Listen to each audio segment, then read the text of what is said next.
Treasury Star Parade. Produced under the personal direction of William A. Beecher, with Mr. Alfred Lunt, Al Goodman in his orchestra, and Henry Hull as our master of ceremonies. This is Henry Hull, ladies and gentlemen, with another of the programs brought to you by the Treasury Department.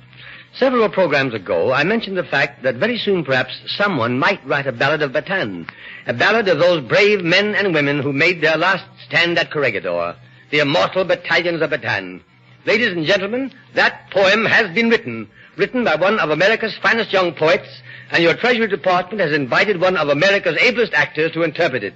It is my rare privilege to present Mr. Alfred Lunt in Norman Roston's Ballad of Bataan.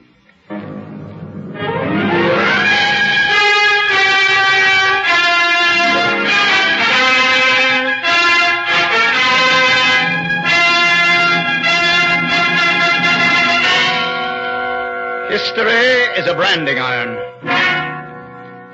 Burn this day deeply into our memory. Teach us with your fire. Strike with your iron so that we may never forget.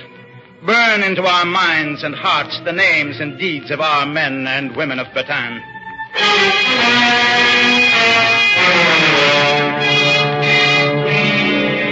This is a day we will always remember.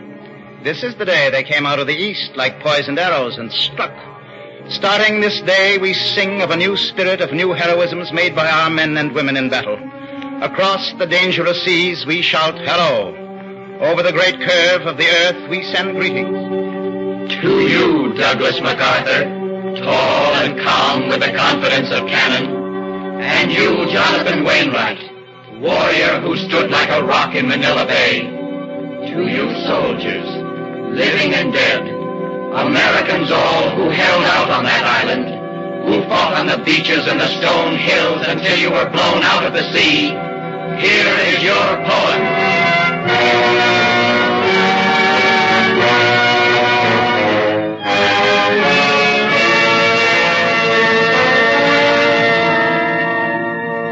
Traveling high and blue over the Pacific, bomb racks fully loaded, business strictly confidential, no advance notice, so sorry.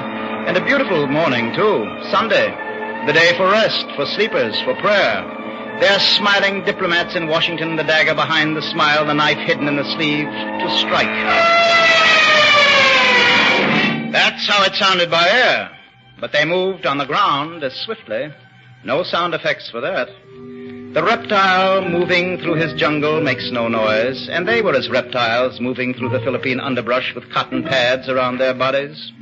Others painted green, hidden in the trees with their green telescopic rifles. And others, the smiling tourist type and the innocent fishermen on their island schooled for this treachery, now strike. The command comes through, attack Bataan in force, take Corregidor in a week. Bataan, Corregidor. Admiral Toho, those are the names, will break your knuckles. Oh, great Mikado, you'll learn to bleed on those names. Hirohito, wipe that smile from your face, because it won't be a weekend job for your boys. What were the orders? Boom from Tokyo, wipe out American garrisons, take Corregidor in a week?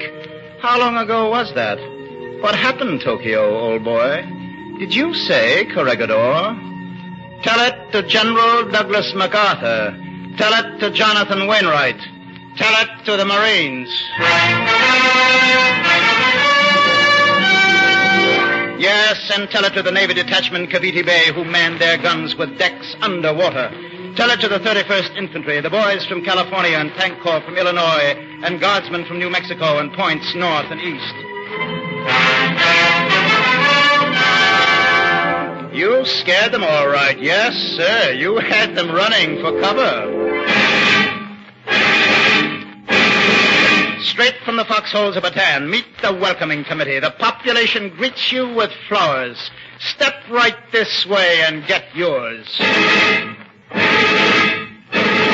And did you tell it to Captain Wormuth, the one-man army with his Tommy gun? He's scared, too. Listen. I'd like to get 100 at a time, easier than shooting clay pigeons on a string. I met one of them midgets in the dark and left a grenade in his hand, and where do you suppose he is now? Or maybe you'd better tell it to that honorable Jap commander who couldn't live in a world full of American courage and fell on his sword like a madman. Yes, and tell it to those 10,000 Yanks and 27,000 Filipino scouts. Brown and white they stand together under the blazing sun and the hot winds, and the sun burns them all one color, and their blood is of the same color, and as long as there's enough ground and guns, they'll fight like no other army in the world.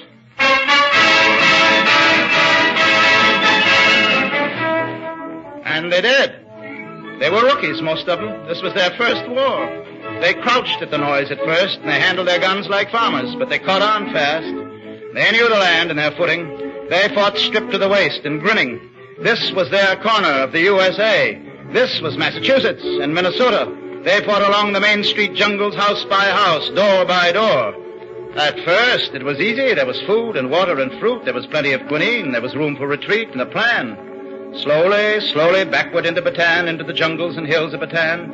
Hills at their back, then the sea, the bristling final harbor, Corregidor, the heart of this great body, calmly beating. Weeks rolled with a hot blue sky into months, and the dry wind came in from the sea at noon like a blowtorch, and they fought 1,000 noons.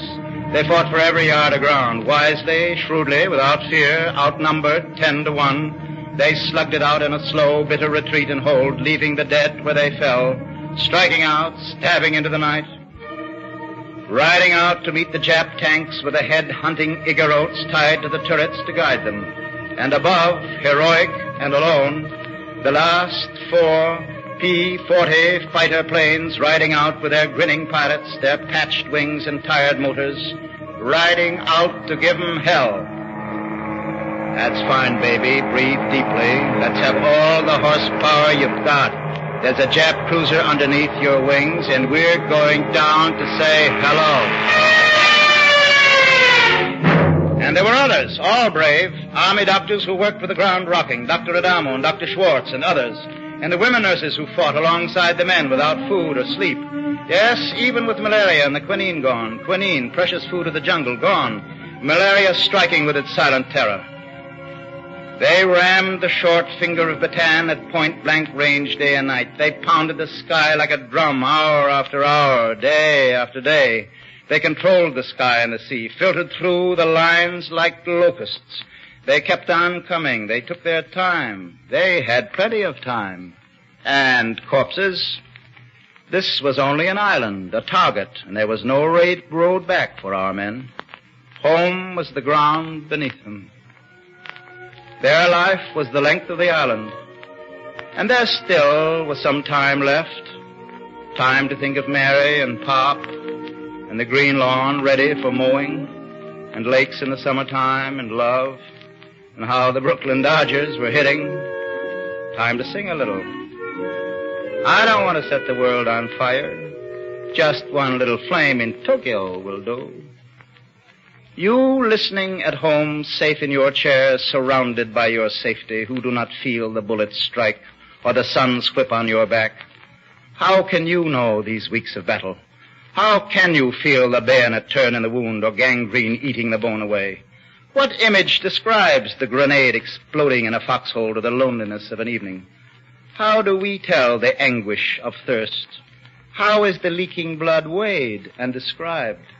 And at night, even then, peace was absent. The sniper's bullets were everywhere, smokeless and sudden. Artillery made sleep impossible. Hunger stood like a shadow beside each man, dimming their eyes, and the rifles faltered. The hand began to lose its power. Water and fruit were gone. Malaria hung like a weight on their eyelids. They began to slaughter the horses. The body is only flesh and blood. Though the spirit is a steel spine, the body can be broken. Hunger and thirst and fever can bring even a giant down. The enemy broke through, pushing them back to the water, and still they fought along the wild strip of beach, fighting till the waves went over them. Those who had the strength, men and nurses, tried to swim the 3-mile bay to Corregidor. tried to fight the shark-infested waters under the roaming eye of planes. Oh, you flying assassins in your armored sky, look away this time. Don't see them. Did anyone say mercy? Does the new order deal in sentiment? Did the swimmers expect any mercy, even in the cool, wonderful water? Does anyone ask mercy from murderers? There's the kind of mercy, the pure-blooded Aryan kind.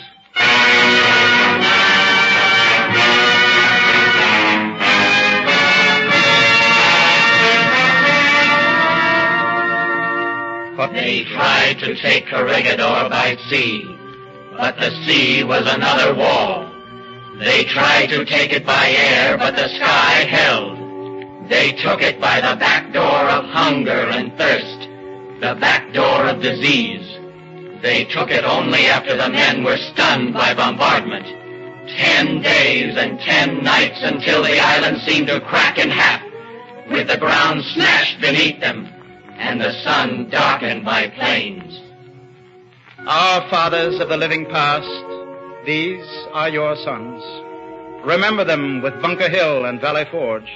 Tom Paine, Jefferson, Lincoln, your words live again. Your words are poems shining on our bayonets, and our bayonets are fixed. Our first heroes, sleep. Sleep where you fell, in the warm waters of Subic Bay or on the sands of Lagayan Beach, in the gum tree forests of Bataan, in the tall grass or on the hard road. Whether painfully or swiftly taken, you left a message taller than yourself. You have destroyed the lie that free men die easily in our time. Soldier, can you hear the sound of men marching? We are coming back to Bataan. We are marching over land and water to strike with our continent of power and smash them to earth and clear the earth forever of its hate, its killers, once and for all time and forever. The thunder gathers, the lightning will strike.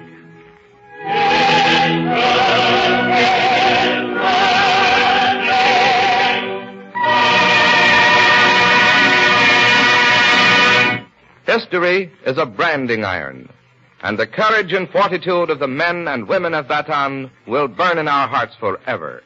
They are doing their share. Are we doing ours? We must fight, work, and save for victory. $1 of every 10, at least 10% of our income must go into the war chest of our country, invested in United States war bonds. This is not an appeal, not an oratorical urge, but a statement of every American's duty. Meet it at least as cheerfully and promptly as our men and women in the field have met their duty. We're going to smash the enemy with everything we have. Every one of us must do our share now. Remember, 10% of all your income, all of it from every source. Put $1 out of every 10 you get in United States war bonds. When you buy war bonds and stamps, you are investing in the future security of America. This is your country. Keep it yours.